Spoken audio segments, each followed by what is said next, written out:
Hi, I'm Kat, marketer turned brand storyteller. And I'm Candice, educator turned entrepreneur. And you're listening to Not Nice, Clever. As CEOs and leaders, it's your job to always have the answers, but sometimes you need a little help. Leverage, if you will. We get it. This is the place for you. So wherever you're listening, 5:30 a.m. club at the gym, on your way to your next meeting, or putting out today's fire, let's get into it.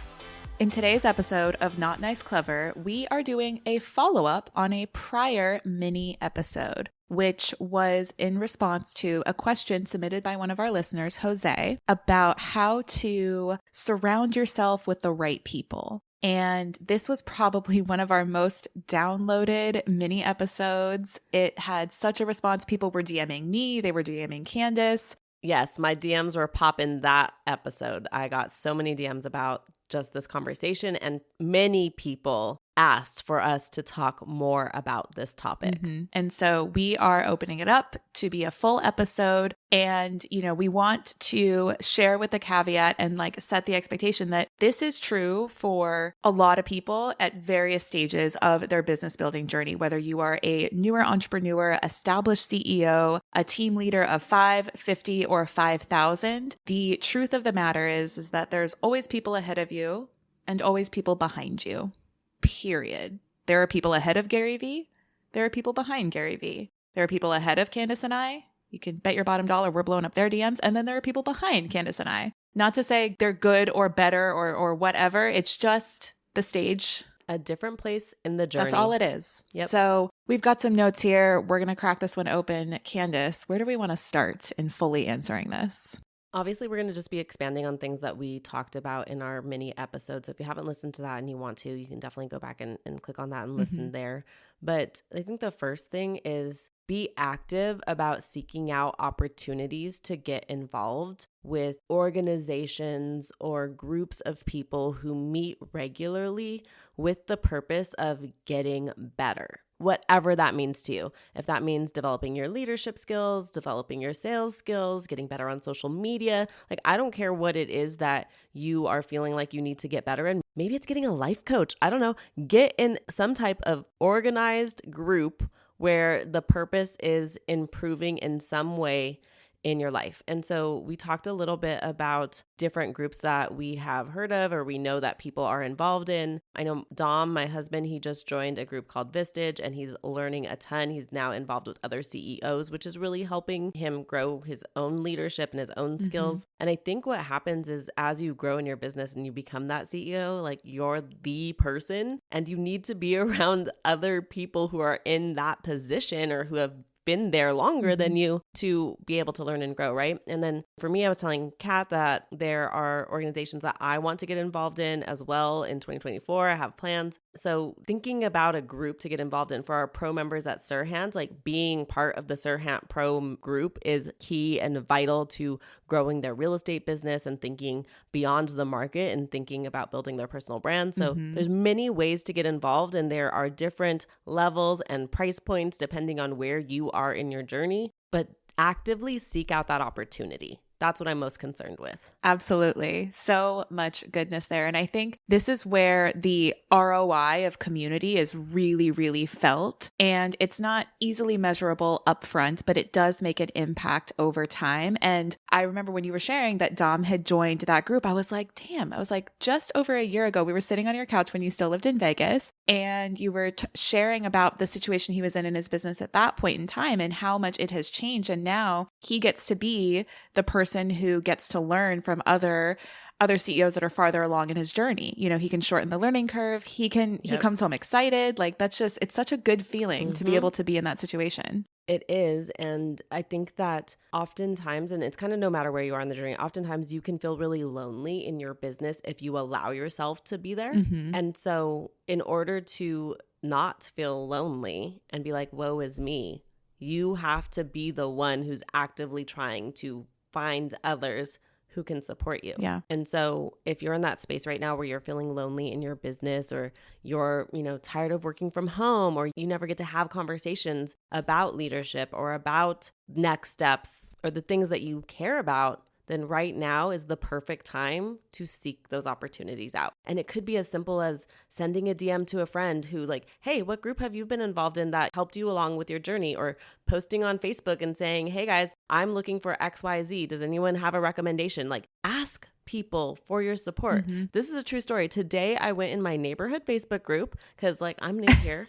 And I wrote, hey, are there any other content creators in the neighborhood? Love to like have a meetup co-working session. Someone already responded to me. Yep, I'm a content creator. Would love to. Easy. Great. I'm gonna have coffee with a new person because I just asked, right? So you got to ask. It's so simple. And, you know, one of the content creators that I follow on social, she does a great newsletter. Her name is Cody Sanchez, Codie. I love that she talks about how when you are getting in community with people who are where you want to be, right? They're not necessarily, don't think of them as friends. Think of them as allies, and you know that they're going to partner with you. They're going to help you advance and learn and grow. And I know people listening to this are going to be like, okay, Candice, but like, why would I ask somebody like that? They're probably so busy. What value could I have to offer them? How could I make it worth their time? Why would they even stop to, you know, answer my question or give me the time of day? And what I'll say is, because I've had the good fortune of being in a situation where I have people reaching out to me in this way, and I know people reach out to you in this way also, I'll say that I have allies. I have people that I surround myself with that push me to grow, not push, but encourage me, inspire me. But then what I love about being able to help people who are just a little bit farther behind in their journey than I am is that I get to be a mentor, and I get to learn more about myself when I am helping somebody else that's in their journey. And that is super fulfilling.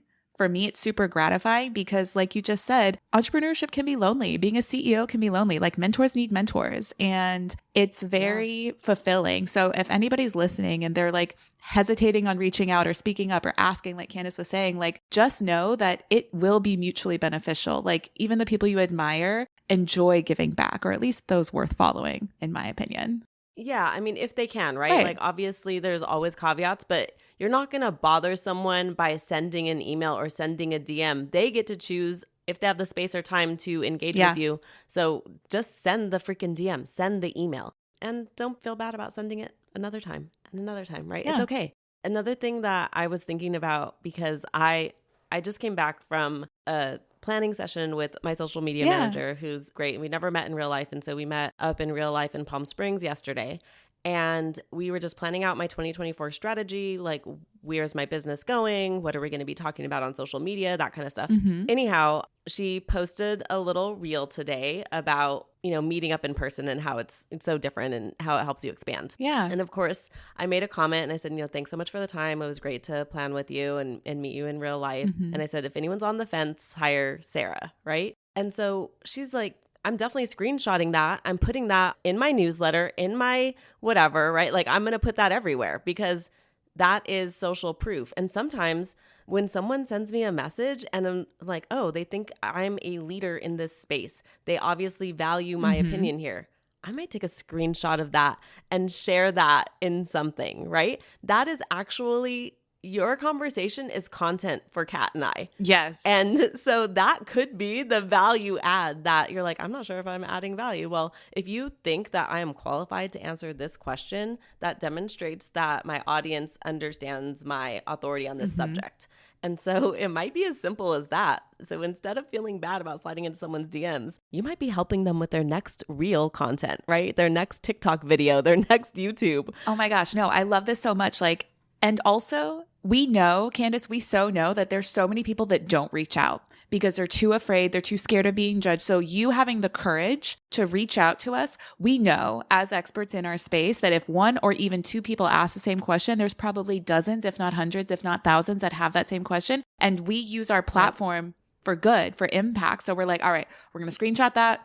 We'll keep you anonymous. If you don't want us to call you out, all good. And we're going to put it out into the airwaves with the hope of impacting more people. So you're actually helping us help people. Yeah, this episode is literally from a DM from Jose. Legit. We're here. Right? Yes. Answering it. Saving lives.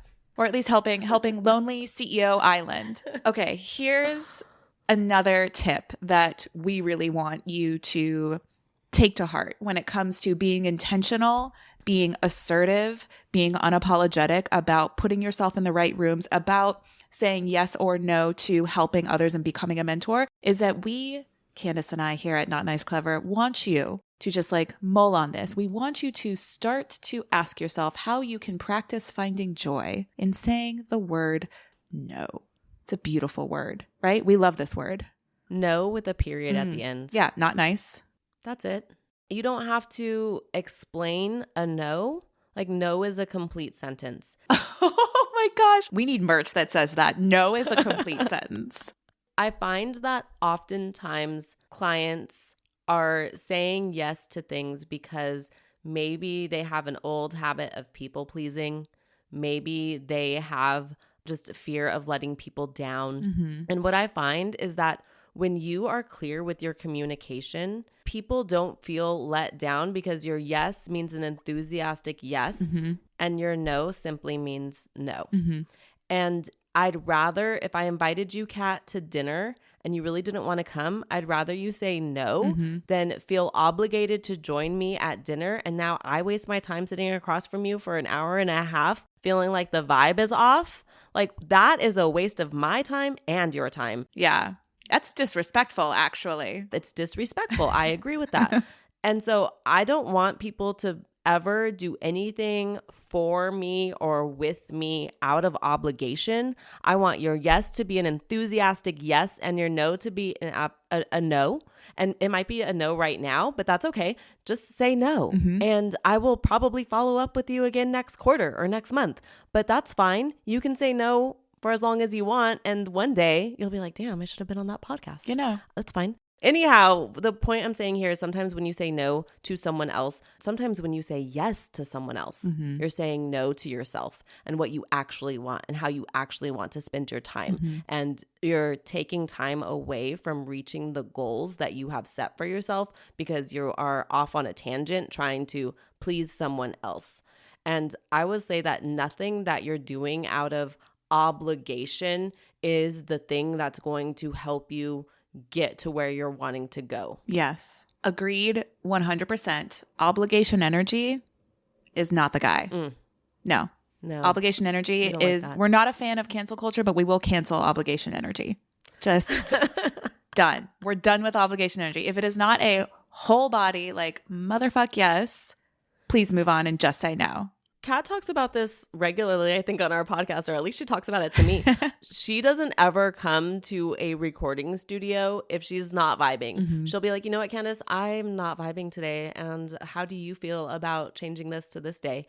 And we always go with the vibes. If today is not the day for us to record our best episode, that's okay. We're fine with that. We don't ever come to this with obligation energy. And in addition, if we do happen to have like a guest that day, we obviously wouldn't reschedule that, but we would be even more mindful about what we're doing the night before, the morning of, to make sure that our energy is absolutely right for that guest. And so I think a lot of it comes with ensuring that you are protecting your day, your time, your energy. Energy is everything.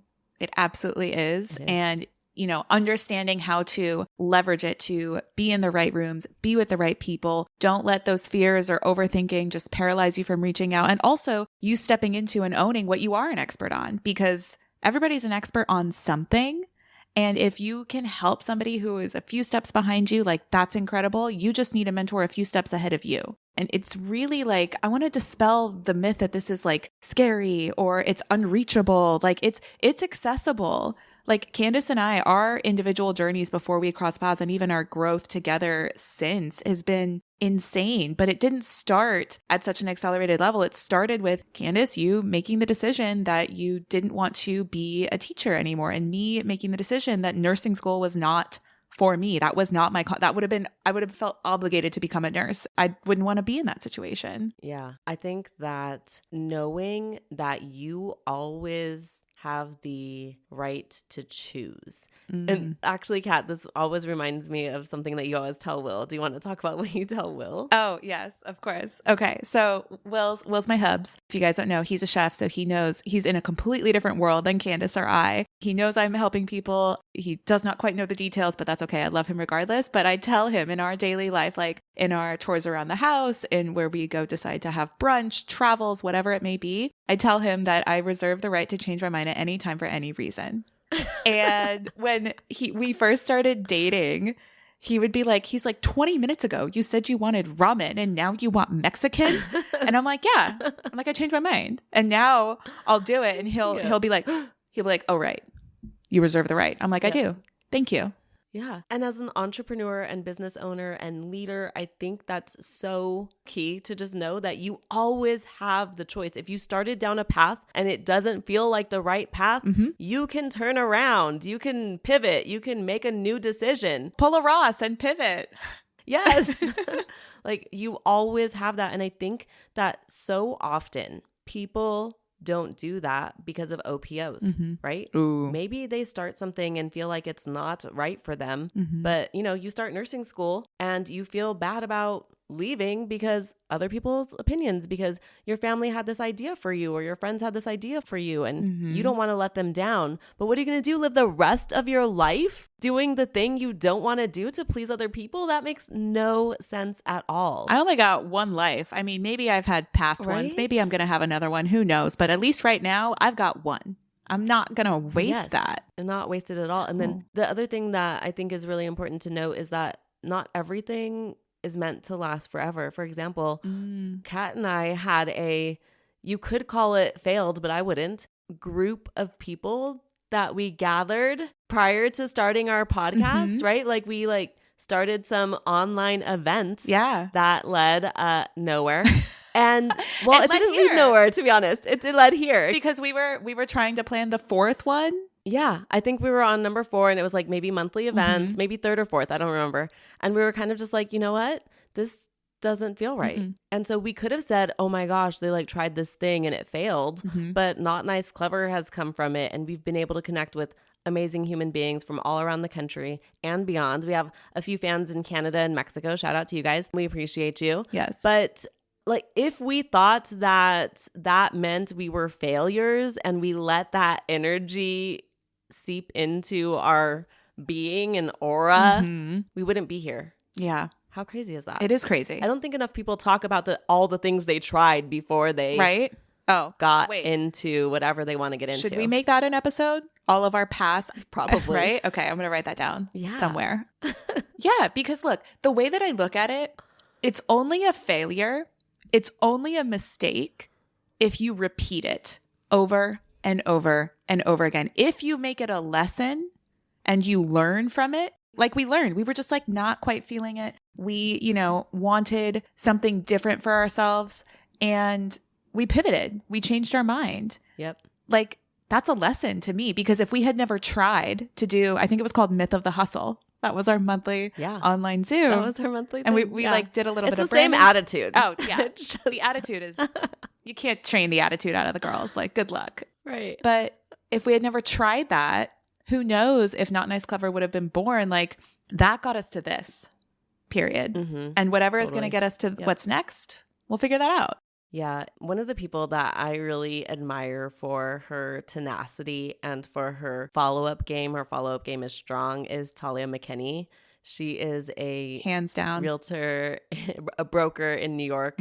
And she, will say stalked. I don't know if that's the right word, but we'll use it. Pursued. Stalked Ryan for, yeah, we'll say pursued. Yeah. That's nicer. But she emailed Ryan for a period of time. Don't quote me on this time, but I want to say years, a year or two at least, over and over again. I want to say a weekly email that she just sent to Ryan Serhant and was basically I want to team up with you. Let's work together over and over and over again. You can slide into Talia McKinney's DMs and ask her how long it was. She'll tell you the details. She's told this story many times before. Yeah. And I want to say last month, she just sold a $34 million penthouse in New York because eventually Ryan broke down and said, sure, come over. And I don't know how that conversation actually went, but I see her success and I watch her stories. If you want to watch someone's stories who has just a fun, interesting, cool life, her vibe is so cool. You can't not smile. She travels.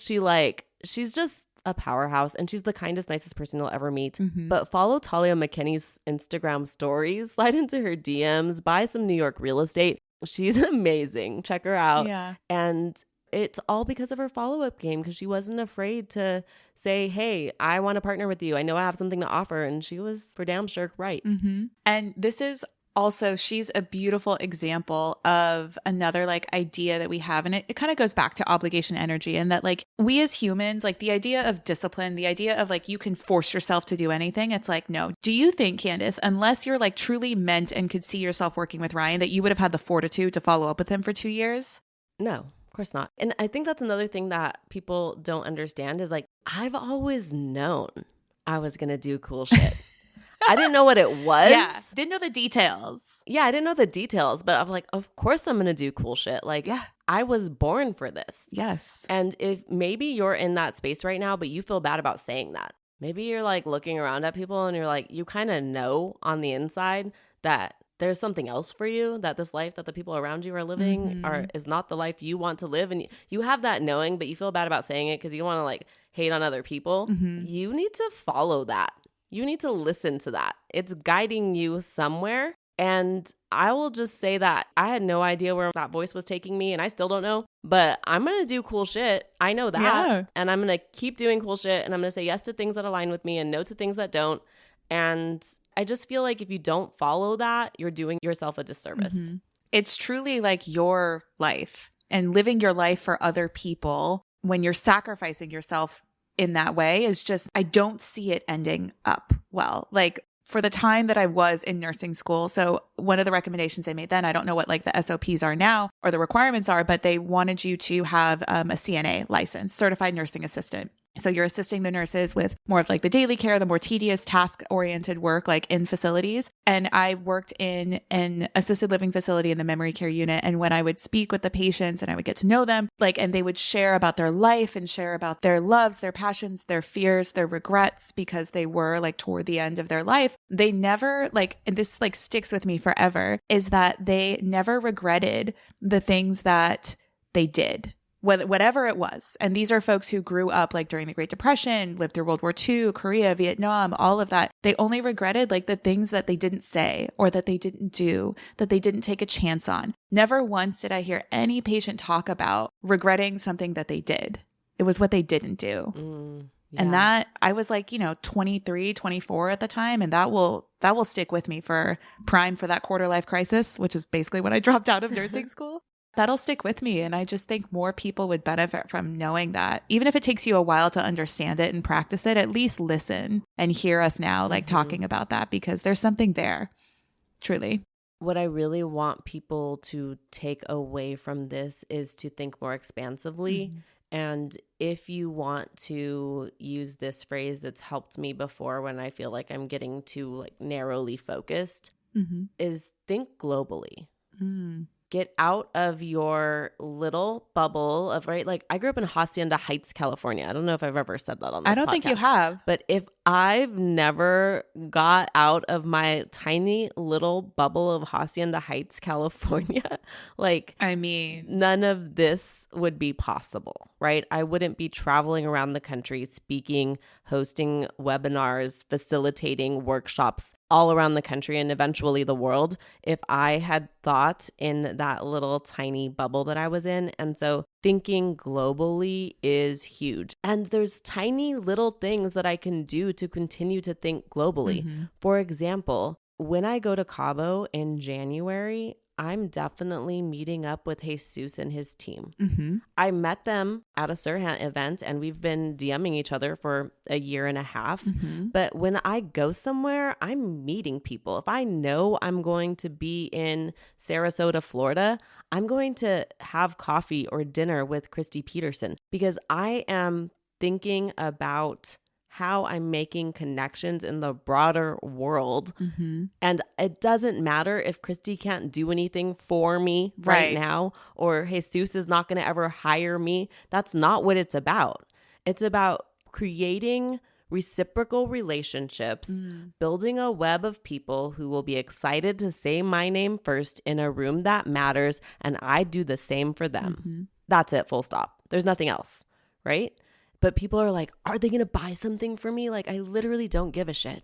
Yeah. And honestly, they'll probably beg you to work with them because you're just so unattached. You're thinking so much broader, so much more high level. And global, the one caveat I'll say is like global doesn't mean like world domination. It just means like zoom out so that you can see the larger picture, so that you can not just be so emotionally charged and zoomed in and like, where's my next paycheck coming from? Which I get it. Candice and I have both been there. Been there for sure. But take a moment to zoom out.